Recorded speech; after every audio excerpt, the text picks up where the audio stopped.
आज हम लोग यूसुफगुड़ा डिवीज़न वेंकटगिरी में मस्जिद मोहम्मदिया में नमाज अदा किए। यहाँ के लोगों से मुलाकात हुई, महल्ले के लोगों से मुलाकात हुई और सभी का बज़ाहिर अफसोस बहुत रहा है कि माकंडी गोपीनाथ साहब हमारे बीच में नहीं है। और साथ ही साथ सबका बोलना यही था, अभी हमने अजहर भाई से भी मिला और काफ़ी लोगों से यहाँ पे मुलाकात की, तो गोपीनाथ साहब जब तक थे यहाँ पर हर चीज़ जो है ना वक्त पे काम हो जाया करता था, चाहे रोड का काम हो, ड्रेन लाइन का काम हो, वाटर सीवेज का काम हो,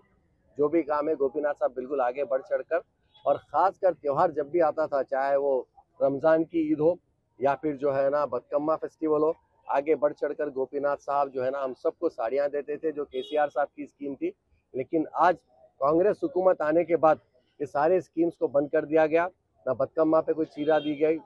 ना कोई रमज़ान पे साड़ी दिया गया। लोगों में काफ़ी तकलीफ भी है और अफसोस इस बात का है 2 साल होने को आ गया कांग्रेस हुकूमत में आने के बाद, ना एक मुसलमान एमएलए है, ना एमएलसी है, ना एक मिनिस्टर है। यही नहीं, आज भी जब हम यहाँ पे कैंपेनिंग कर रहे हैं, सबकी बात एक ही है कि केसीआर साहब ने जो कारनामा किया तेलंगाना में आज तक किसी ने नहीं किया। 10 साल का डेवलपमेंट अगर हम देखते हैं तो 50 साल के कांग्रेस के हुकूमत के सामने बहुत आगे है। जब तेलंगाना बना, कांग्रेस के इसी लीडरों ने कहा था तेलंगाना तो मिलेगा लेकिन आप लोग भूखे रहेंगे, लाइट नहीं रहेगी, पानी नहीं रहेगा। लेकिन आज 10 साल में केसीआर साहब ने घरे घर पानी पहुंचाया, 24 घंटे अनइंटरप्टेड पावर सप्लाई दी, और यही नहीं, गरीबों को 2000 रुपए पेंशन दिया, और साथ ही साथ नौजवान बच्चों के लिए खासकर स्कूलों का जो केसीआर साहब ने कदम डाला है। आज 1000 से ज्यादा गुरुकुल और टेमरिस के नाम पर एजुकेशन हब्स हैदराबाद तेलंगाना में है। इसी के साथ साथ केटी रामाराव साहब की सदारत में जो हाईटेक सिटी को डेवलप किया गया,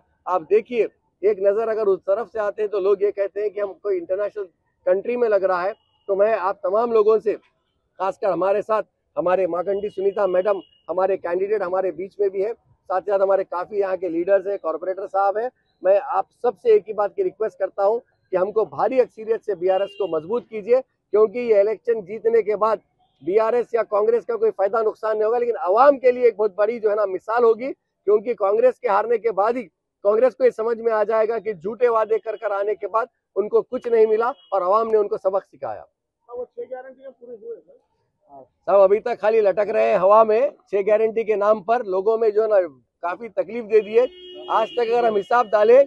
तो हर घर में 55,000 रुपए की लेडी को उन्होंने बाकी है। 1 तोला सोने के हिसाब डालते हैं तो आज जो है ना कम से कम अगर 1 लाख शादी होते हैं तो तेलंगाना में 1 लाख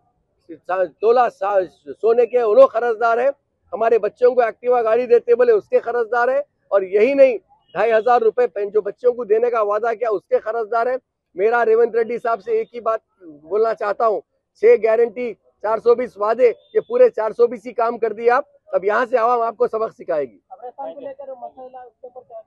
देखिए, कब्रिस्तान को लेकर मुसलमानों के साथ जितना बड़ा मजाक किया गया, मैं समझता हूँ हिंदुस्तान में कहीं ऐसा नहीं हुआ। यहीं पर 8 दिन में सबसे पहले कारवान में एक 2500 गज जमीन कब्रिस्तान के लिए अलॉट की जाती है, लेकिन फौरी वहां पर आर्मी पहुंच जाती है डिस्प्यूटेड लाइन बोलकर, और उसी के बाद जब हमारा धरना हजोस पे होता है तो इमीडिएट 4 घंटे में यहीं पर यहाँ के लोग जो है ना बोराबंडे में जो ग्लास फैक्ट्री के पीछे एक दीवार तोड़कर 7500 गज कब्रिस्तान के लिए बोलते हैं, लेकिन अफसोस वो भी डिस्प्यूटेड लैंड बोल के पता चला। तो बहरहाल ये कांग्रेस सिर्फ बोलने वाली है, करने वाली कुछ नहीं है।